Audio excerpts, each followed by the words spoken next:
बिस्मिल्लाहिर्रहमानिर्रहीम अस्सलामुअलैकुम dear students, मैं हूं हबीबुल्लाह कमर और आज हम ऑपरेशन रिसर्च के लेक्चर नंबर 2 के बारे में डिस्कस करेंगे। आपको याद होगा कि कल हमने बात की थी इसके इंट्रोडक्शन और ऑपरेशन रिसर्च के प्रोसेस के बारे में। तो आपको याद होगा कि हमने जो बात की थी वो यही थी कि ऑर्गेनाइजेशन के रिसोर्सेज और ऑर्गेनाइजेशन के जो ऑपरेशंस हैं उनको इफ़ेक्टिव वे में मैनेज करना with the help of scientific tools जो है, ये फ़िलॉसफ़ी है ओवरऑल ऑपरेशन रिसर्च की। तो इसी बात को हम आगे बढ़ाएंगे और आज हम बात करेंगे कि इसकी हिस्ट्री क्या है। आपको पता है कि जो हिस्ट्री का टॉपिक होता है ये थोड़ा सा बोरिंग होता है, लेकिन मैं कोशिश करूँगा कि हम इसको किसी तरीके से इंटरेस्टिंग बना लें। लेकिन आल दो हिस्ट्री पढ़नी भी ज़रूरी है, हमारे जो आउटलाइन है उसमें भी ये शामिल है। तो स्टार्ट करते हैं जी। Operation research lecture number 2 history and students. तो अब आप देख सकते हैं जी कि हिस्ट्री जो है, हिस्ट्री पढ़ने से पहले हम थोड़ी सी बात करते हैं इंडस्ट्रियल रेवोल्यूशन की। इंडस्ट्रियल रेवोल्यूशन जो है, इंडस्ट्रियल रेवोल्यूशन का जो पीरियड है, अगर आप इसको गूगल करेंगे ना तो आपको नज़र आएगा कि 1760 से लेकर 1840 तक का जो पीरियड है ये एक इंडस्ट्रियल रेवोल्यूशन का पीरियड डिक्लेयर किया जाता है। इसमें बेहतरीन किस्म की रिमार्केबल ग्रोथ देखने में आई कि जो स्मॉल शॉप्स थी वो बिलियन डॉलर कॉरपोरेशंस के अंदर तब्दील हो गई। हम कंप्यूटर साइंसेज की एग्जांपल्स को देखें तो आपने देखा है माइक्रोसॉफ्ट है, आईबीएम है और एचपी की नाम की कंपनीज हैं। ये ऐसी कंपनीज हैं जो विद इन अ रूम जो है वो स्टार्ट हुई थी, लेकिन आज माइक्रोसॉफ्ट भी 1,51,163 एम्प्लॉयज़ पर मुश्तमिल एक बहुत बड़ी कारपोरेशन है। अगर हम 1985 में देखें, 1985 में माइक्रोसॉफ्ट में बहुत बड़ी एक रेवोल्यूशन आई थी जब माइक्रोसॉफ्ट ने माइक्रोसॉफ्ट विंडोज़ ऑपरेटिंग सिस्टम यानी the first ever graphical user interface operating system launch किया था 1985 के अंदर। तो उस वक्त माइक्रोसॉफ्ट कंपनी जो थी उसके एम्प्लॉयज़ की तादाद सिर्फ 900 थी और आज अगर हम देखें तो ये 150 हज़ार से भी ज़्यादा है, यानी 1,50,51,163 एम्प्लॉयज़ ये 2009 तक के स्टार्ट। ये स्टूडेंट्स, जैसे जैसे किसी भी ऑर्गेनाइजेशन के साइज में इंक्रीज होता है तो डेफिनेटली उसके एम्प्लॉयज़ की तादाद उसी वक्त बढ़ती है जब उसके ऑपरेशंस की तादाद बढ़ती है। और जैसे जैसे ऑपरेशंस की तादाद बढ़ती चली जाती है तो उन ऑपरेशंस की जो कॉम्प्लेक्सिटी है वो भी इंक्रीज करती जाती है और ऑर्गेनाइजेशन में दो डिमांड्स पैदा हो जाती हैं, दो प्रॉब्लम्स जो हैं वो पैदा हो जाते हैं जिनको कॉम्प्लेक्सिटी प्रॉब्लम्स और स्पेशलाइजेशन प्रॉब्लम्स के नाम से जाना जाता है। कि जैसे ही एक ऑर्गेनाइजेशन का साइज बड़ा हुआ तो ऑर्गेनाइजेशन को चाहिए कि वो अपने कॉम्प्लेक्स ऑपरेशंस जो हैं और अपने जो स्पेशलाइज्ड ऑपरेशंस जो हैं उनमें डिफ़िकल्टी का जो लेवल है उनका बढ़ जाएगा। अब इसके यहाँ पर जो डिफ़िकल्टी असल में इंक्रीज होती है वो क्या होती है, वो होती है एलोकेशन ऑफ अवेलेबल रिसोर्सेज की, कि कौन से जो हमारे पास रिसोर्सेज हैं और कौन कौन से ऑपरेशंस हम परफॉर्म कर रहे हैं और किस मोस्ट इफ़ेक्टिव वे के अंदर एक ऑर्गेनाइजेशन अपने रिसोर्सेज को एलोकेट करेगी अपने ऑपरेशंस के साथ। ये एक कॉम्प्लेक्सिटी प्रॉब्लम जो है या मुश्किल जो है ये with the revolution of industry जो है या with the increase in the size of an organization जो है वो ऑर्गेनाइजेशन को फेस करनी पड़ती है। और अगर आपको याद हो कल वाली डेफिनेशन तो याद करें कि हमने उसमें क्या बात की थी कि ऑपरेशन रिसर्च जो है ये डील करता है किसके साथ। ऑपरेशन रिसर्च जो है ये डील करता है कॉम्प्लेक्सिटी ऑफ ऑपरेशंस के साथ, जहां पर ऑपरेशंस जो हैं उनमें डिसीजन मेकिंग जो है वो कॉम्प्लेक्स नेचर की हो जाती है। वहां हम यूज करेंगे ऑपरेशन रिसर्च को जो कि एक साइंटिफिक अप्रोच है डिसीजन मेकिंग के लिए और वो हेल्प आउट करती है अपने एग्जेक्टिव लेवल के जो मेंबर्स होते हैं, जो मैनेजर्स होते हैं, उनको जो है वो हेल्प आउट करती है। ये हमारी कल की डिस्कशन थी और उसका आज के टॉपिक के साथ हमारा जो लिंक बन गया। कल हम पढ़ रहे हैं कि ऑपरेशन रिसर्च जो है ये कॉम्प्लेक्स ऑपरेशंस के डिसीजन मेकिंग के अंदर जो है वो हमें हेल्प आउट कर रही है और आज हम देख रहे हैं कि हर इंडस्ट्री, चाहे वो टेक्सटाइल इंडस्ट्री है, चाहे वो इंडस्ट्री जो है वो फाइनेंस से रिलेट करती है, चाहे वो इंडस्ट्री कंप्यूटर्स की है या किसी भी फील्ड की वो इंडस्ट्री है, जो भी वो इंडस्ट्री है उस इंडस्ट्री के अंदर ये उसके साइज के साथ बड़े होने के साथ साथ उसके ऑपरेशंस जो हैं वो प्रॉब्लम कर जाते हैं और उनको सॉल्व करने के लिए ऑपरेशन रिसर्च जो है ये हमारे पास एक टूल है। अगर हम बात करें ऑपरेशन रिसर्च के की हिस्ट्री की, तो इसकी रूट्स जो हैं ये हमें बहुत पुरानी नजर आएंगी, यानी डिकेड यानी सदियों पुरानी रूट्स हैं जहां से ऑपरेशन रिसर्च जो है ना वो हमें नजर आता है। चूंकि ऑपरेशन रिसर्च मीन हम अगर देखें तो क्या मतलब है कि अपने रिसोर्सेज को मोस्ट इफेक्टिव वे के अंदर यूटिलाइज करना। लेकिन जो इसकी फॉर्मल बिगनिंग है, जहां से वाकईतन इसे एक नाम दिया गया, इसके ऊपर बाकायदा एक काम किया गया, वो बिगिनिंग है वर्ल्ड वार टू के अंदर। ठीक है, आप इसकी हिस्ट्री पढ़ सकते हैं। वर्ल्ड वार टू जो है ये 1930 एंड 1940s के अंदर जो है ना ये चलती रही है world war two. World war two के अंदर हुआ क्या था कि अर्जेंटली जो है वो इतनी यानी एक जंग थी जो पूरी दुनिया में फैल गई। तो ब्रिटिश आर्मी और यूएस मिलिट्री चूंकि उसके अंदर जो है वो एलाइज थी, वो यानी इत्तेहादी थे आपस में, तो उनको एक प्रॉब्लम आई कि they were in urgent need to allocate their scarce resources to the various military operations. अब मिलिट्री ऑपरेशंस जो हैं वो उनके पूरी दुनिया में फैल चुके थे, लेकिन उनके पास जो रिसोर्सेज थे, अब रिसोर्सेज क्या थे, उनके पास जितनी भी आर्टिलरी थी, जितने भी फौजी थे, जितने भी एक जंग के लिए या एक मुल्क के पास मिलिट्री रिसोर्सेज होते हैं, उन रिसोर्सेज को कहाँ कहाँ इफेक्टिव वे में डिप्लॉय किया जाए, that was the problem faced by British and US military management during the world war two. ये एक प्रॉब्लम था, ये एक क्वेश्चन था उनके सामने, जो भी ब्रिटिश एंड यूएस मिलिट्री के मैनेजमेंट थे। तो उन्होंने फिर क्या किया, उन्होंने क्या किया आप इस तीसरे पॉइंट में देख सकते हैं कि they called number of scientist. उन्होंने साइंटिस्ट को बुलाया, जाहिर अपने साइंटिस्ट को बुलाया और उन्हें कहा कि आप अप्लाई करें scientific approach to deal with other strategic and tactical operations, कि आप साइंटिफिकली हमें ये बात बताएं कि हम अपने रिसोर्सेज की, अपने मिलिट्री रिसोर्सेज की यूटिलाइजेशन जो है या एलोकेशन जो है वो किस तरह से प्रॉपरली कर सकते हैं। ये इसकी हिस्ट्री है जहां से ऑपरेशन रिसर्च स्टार्ट हो रहा है। ठीक है, world war two, British and US military क्या कर रहे हैं। यूएस मिलिट्री फिर नेक्स्ट देखें, उन्होंने एक ग्रुप ऑफ साइंटिस्ट जो है ना उनको इकट्ठा किया, और वो जो ग्रुप ऑफ साइंटिस्ट था, वो जो टीम ऑफ साइंटिस्ट थी, वो हिस्ट्री के मुताबिक दुनिया की सबसे पहली ऑपरेशन रिसर्च टीम थी, जिन्होंने ऑपरेशंस रिसर्च के ऊपर जो है ना वो काम शुरू कर दिया। और फिर उन्होंने क्या किया, उस टीम ने डेवलप किया effective method of using the new tool of radar.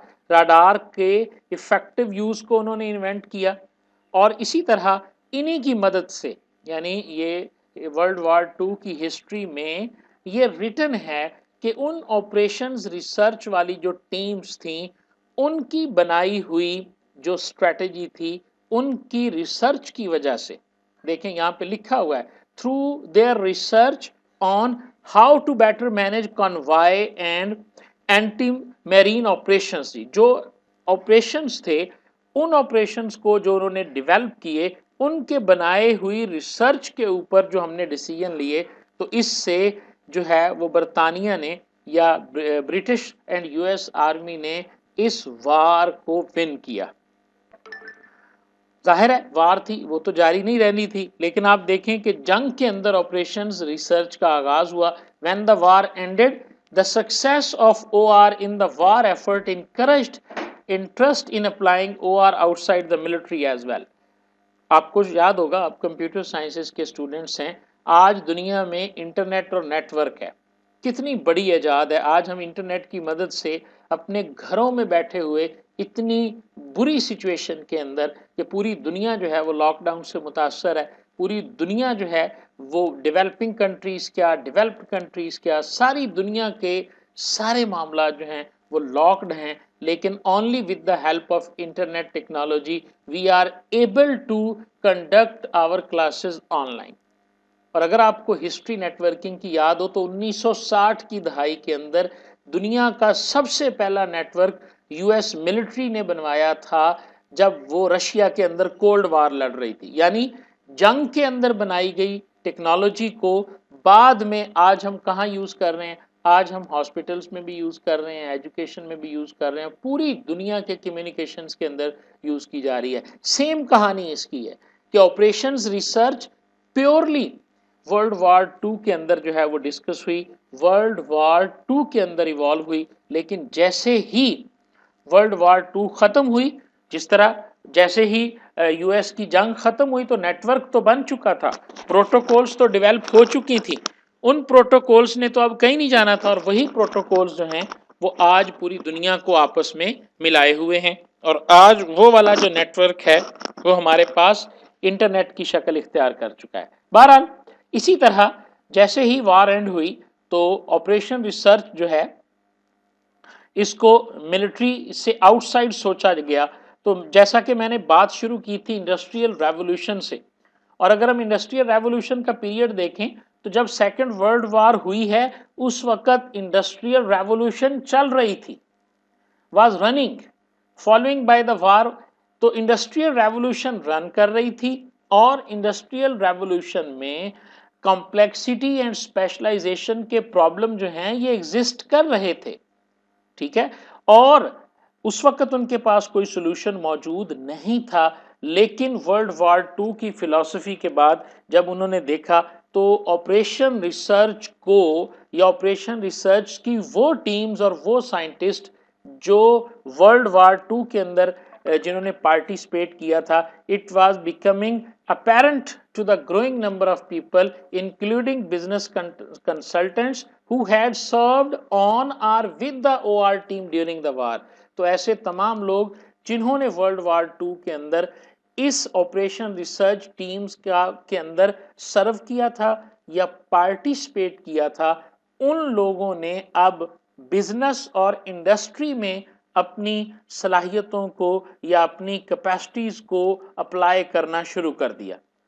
अगर हम देखें तो बेसिकली प्रॉब्लम वहां पर भी यही था। अगर हम गौर से देखें the problem was same but in different context. होता क्या है कि वहां पे आपने अपने रिसोर्सेज को जंग के लिए डिप्लॉय करना था, ठीक है, और एक इंडस्ट्री के अंदर आप अपने रिसोर्सेज को प्रोडक्शन के लिए डिप्लॉय कर रहे होते हैं। वहां भी आपकी सोच यही है कि हमारे कम से कम रिसोर्सेज यूटिलाइज हों और हमें ज़्यादा जो है वो आउटपुट मिले।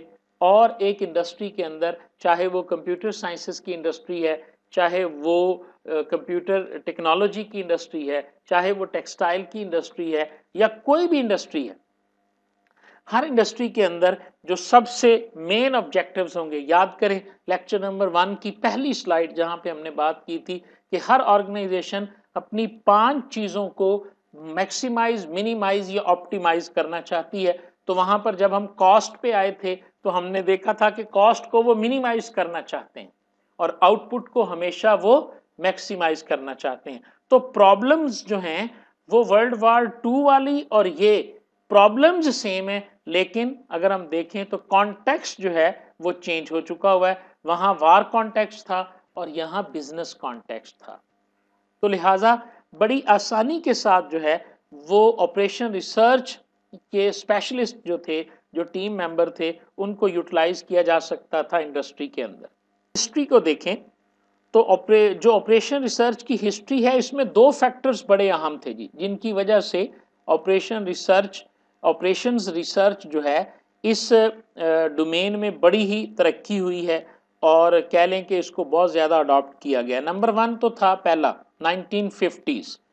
1950 तक क्या हुआ कि बहुत सारे इंडिविजुअल्स लोगों ने क्या किया कि इसको इंट्रोड्यूस करवा लिया डिफरेंट किस्म की इंडस्ट्रीज के अंदर। यानी लोगों ने इसको गवर्नमेंट के अंदर भी एम्प्लॉय करना शुरू कर दिया, इंडस्ट्री में भी एम्प्लॉय करना शुरू कर दिया और बिजनेस में भी अप्लाई करना शुरू कर दिया 1950s में।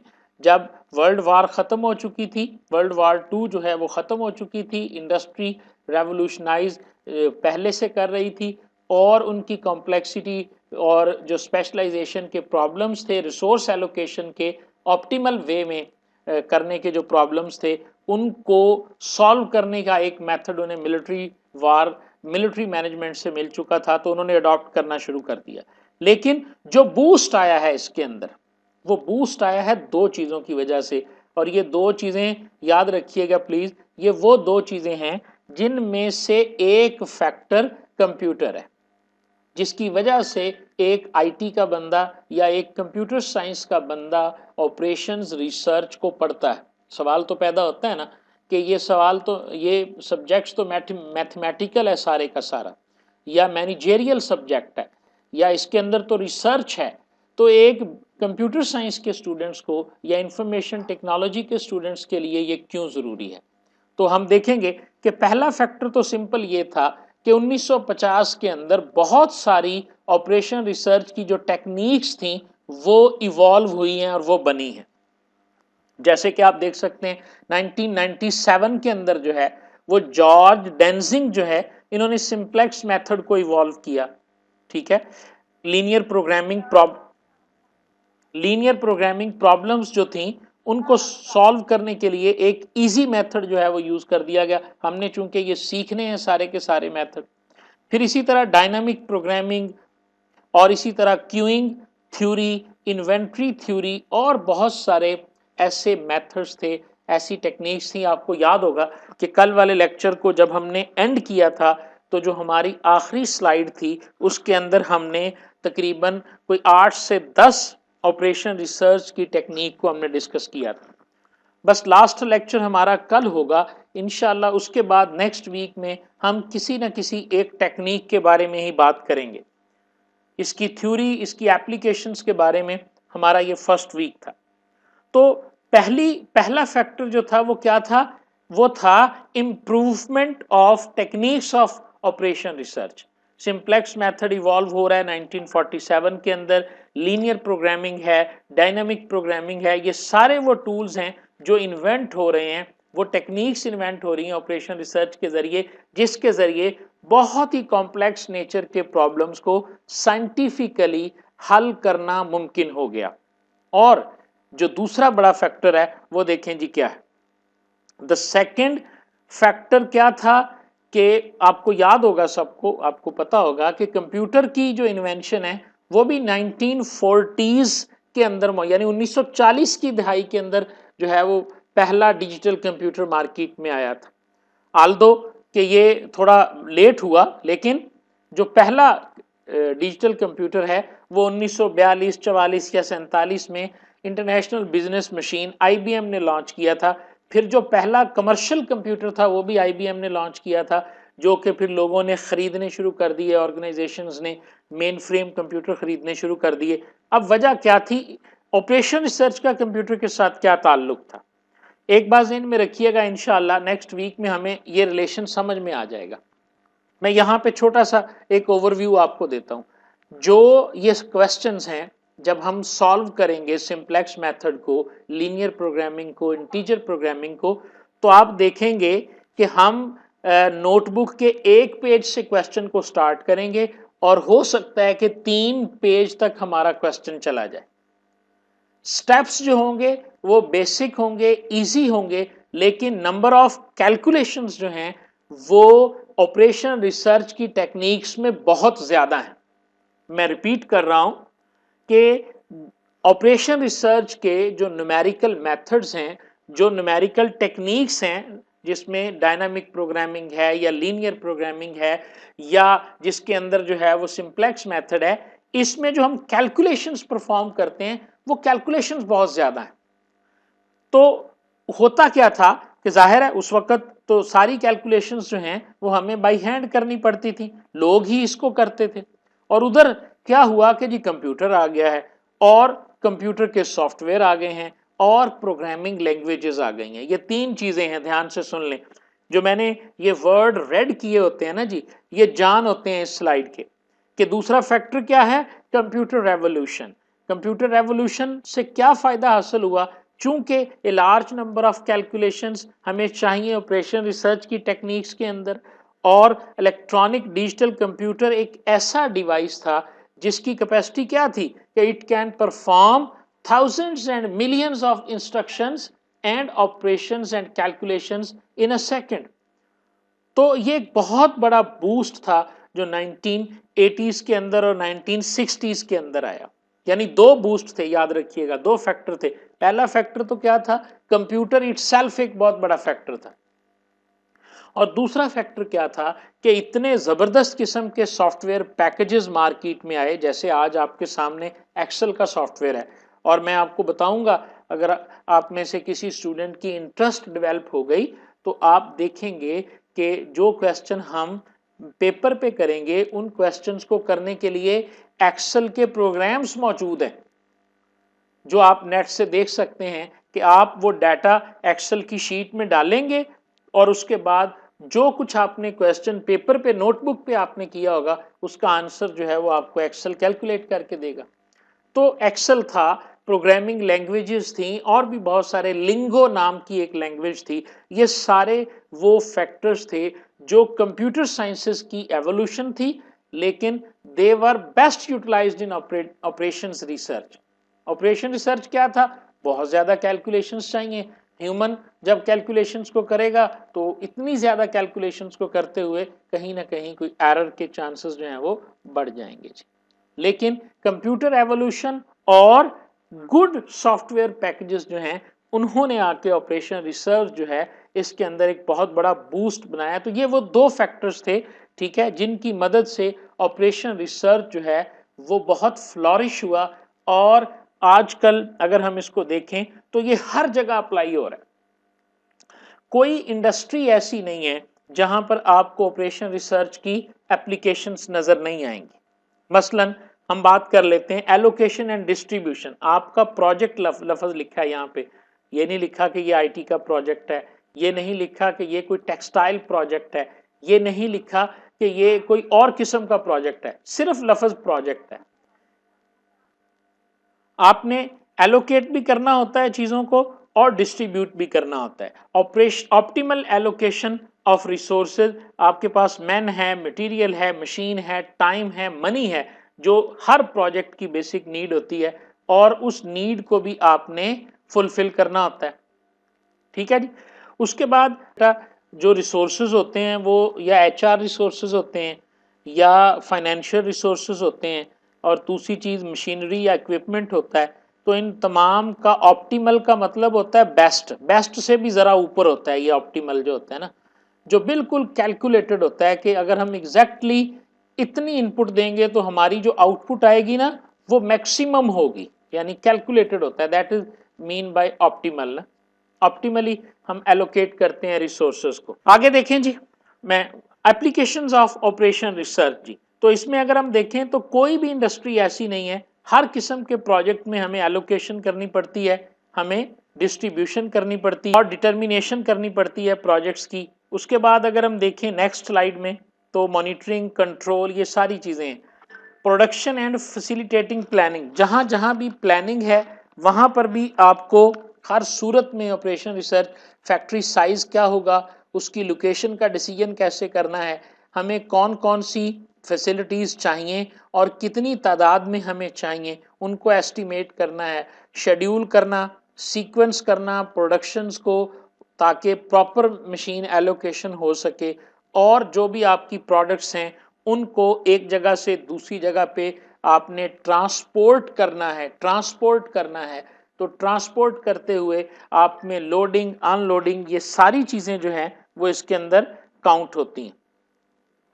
तो अगर हम देखें तो कोई भी एरिया या कोई भी इंडस्ट्री जो है वो इसकी एप्लीकेशन से खाली नहीं है। मार्केटिंग में भी इसकी एप्लीकेशंस मौजूद हैं, फाइनेंस में भी इसकी एप्लीकेशंस मौजूद हैं, और इसी तरह रिसर्च एंड डेवलपमेंट में भी इसकी एप्लीकेशंस मौजूद हैं, economics, government and health, defence and many others, ठीक है जी।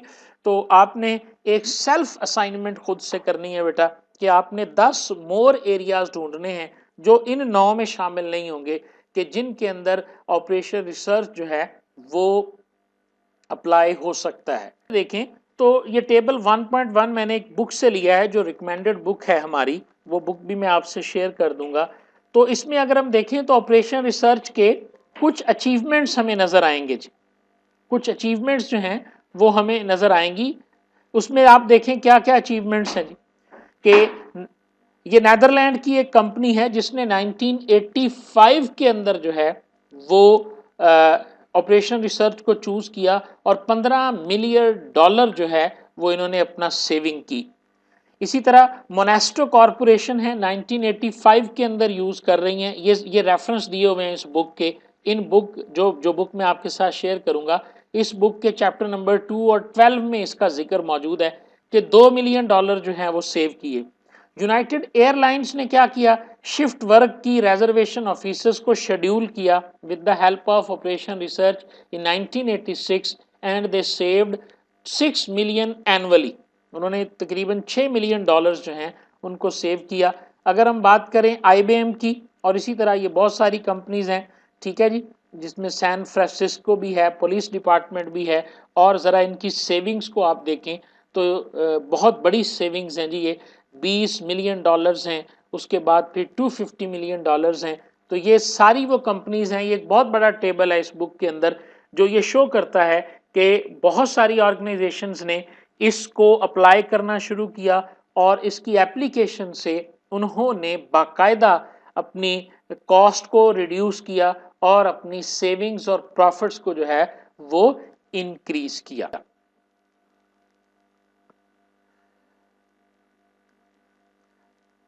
जी, तो ये था हमारा आज का लेक्चर जी। इसके बारे में अगर किसी का कोई क्वेश्चन है तो आप